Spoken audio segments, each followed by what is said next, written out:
This is a solo practice video.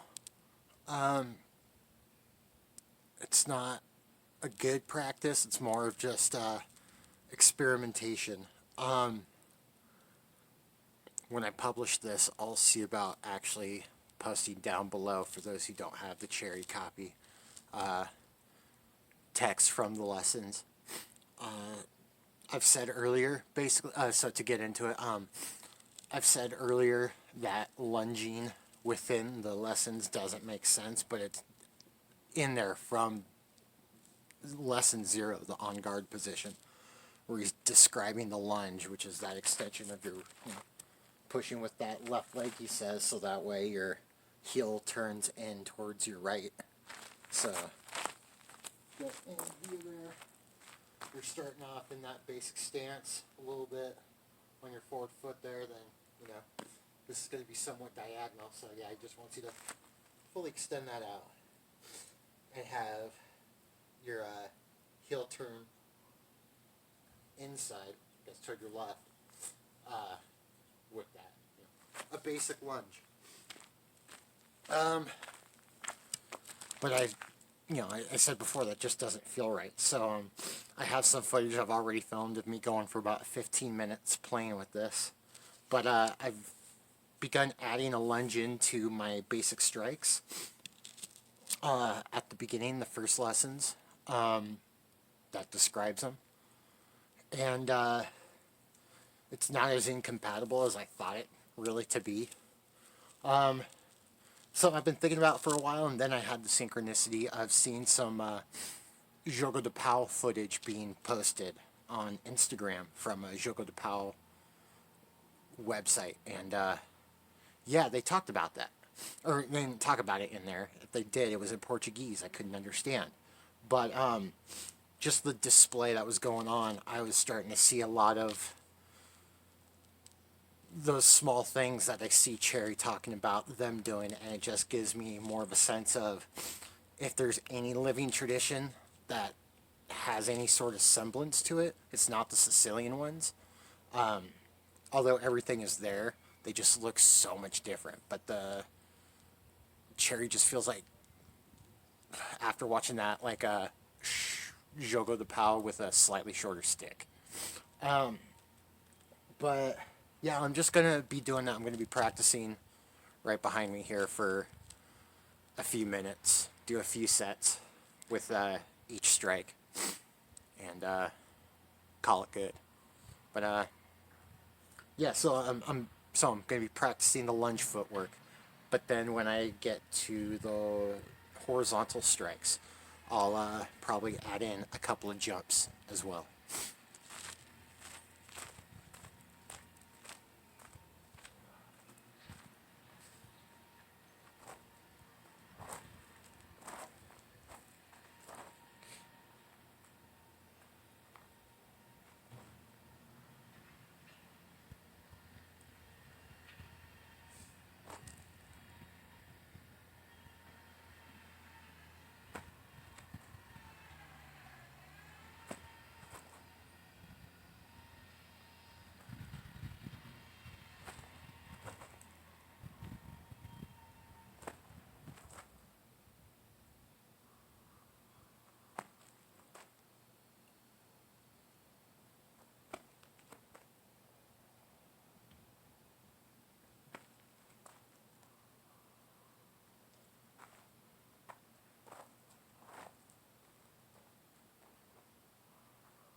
Another marked difference between some of the strikes as I'm taking a break between these sets.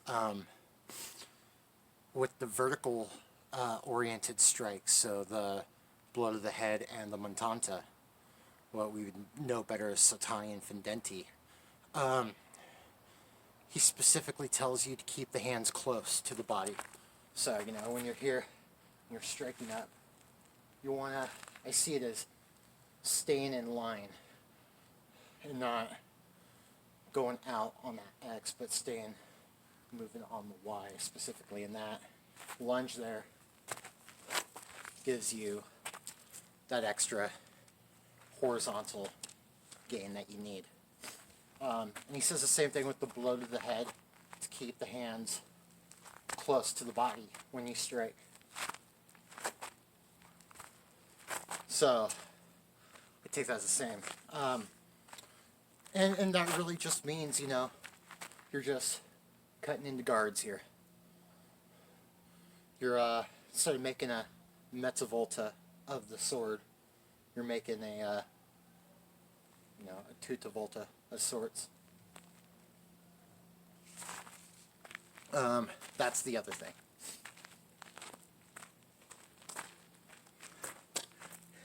That's the other thing, because with the horizontal strikes, I forgot there, he talks about extending your arms out, basically into a longer position, out in front of your chest, so that your stick is about head height when you hit them. So yeah, and I recommend that. I've noticed in my own footage, when I'm doing these sorts of strikes, they tend to be a bit low.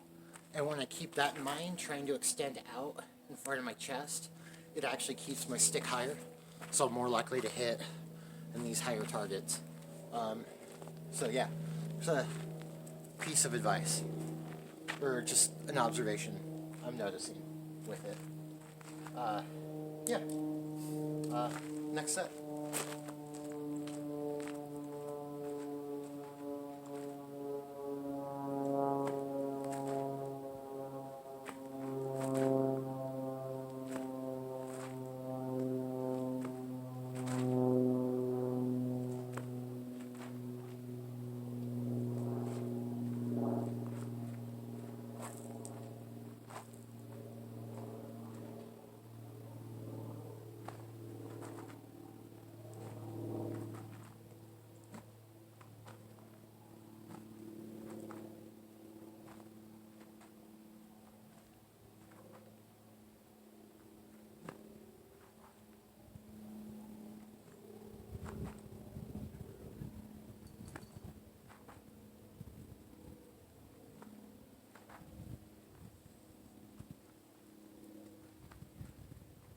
Are you almost ready to go in, Ripper? Are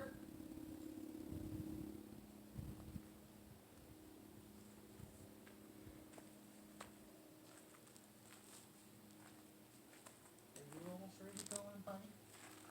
Don't worry, we'll go for a walk later. I promise. Watch out, buddy.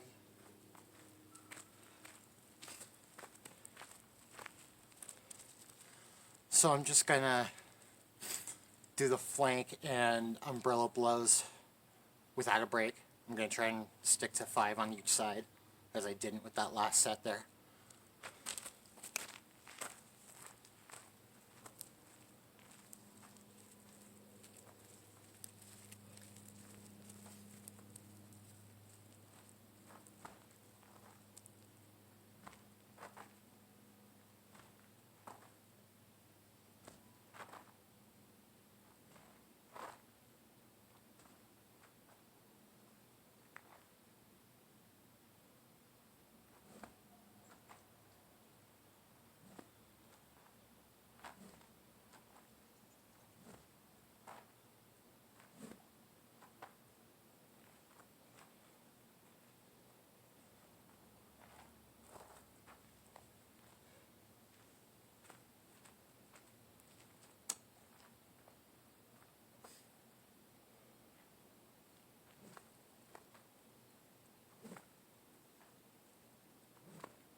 one's a bit tougher.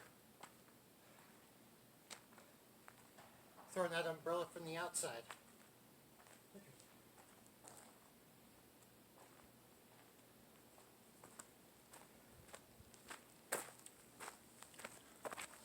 That was definitely a little tougher to throw that from the outside there. But anyway, a few more seconds and I think I'm gonna go and do lunge, the second one, the actual jump step, just to kind of show it and do it from both sides. Try and do it from both the flank and the umbrella.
The second one there, throwing it from your outside to go the other way. I felt it a little bit more awkward, like I didn't have quite enough strength or support in my back leg there when making that jump, and I kind of fell back a bit. It's probably something to work on. Let's try the umbrella.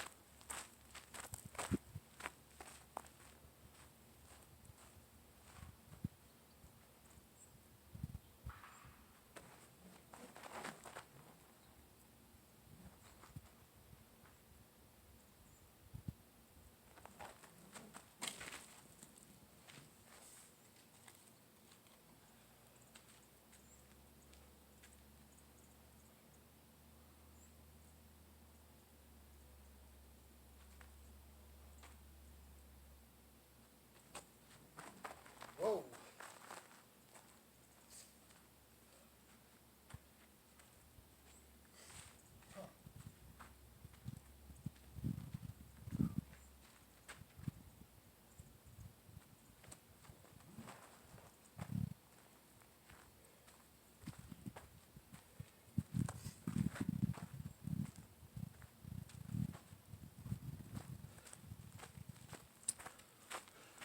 That part where I went, whoa.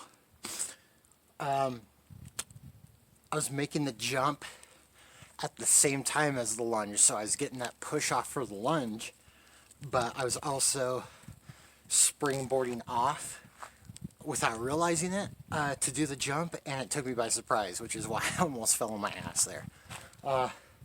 But the feeling like all of a sudden that jump just became something that there was almost a ease to it there that you could feel mechanically, that I think it's something to investigate further. I think I'm just going to stop it there. Okay, so as a quick addendum, I was not pushing off at the same time. I think what that power I felt was actually in taking that first step with the lunge and then continuing, since I'm all making that clockwise turn already. After that lunge, I could basically just, what I was doing was twisting here and getting that another push off, like a boxing cross almost. So I'm actually kind of like, from that lunge, I can then twist that ankle, or twist that foot, that hip, to then propel my jump. That's just super cool. Again, more to investigate and play with. I can't wait to, man, sucks having to go back to work from lunch.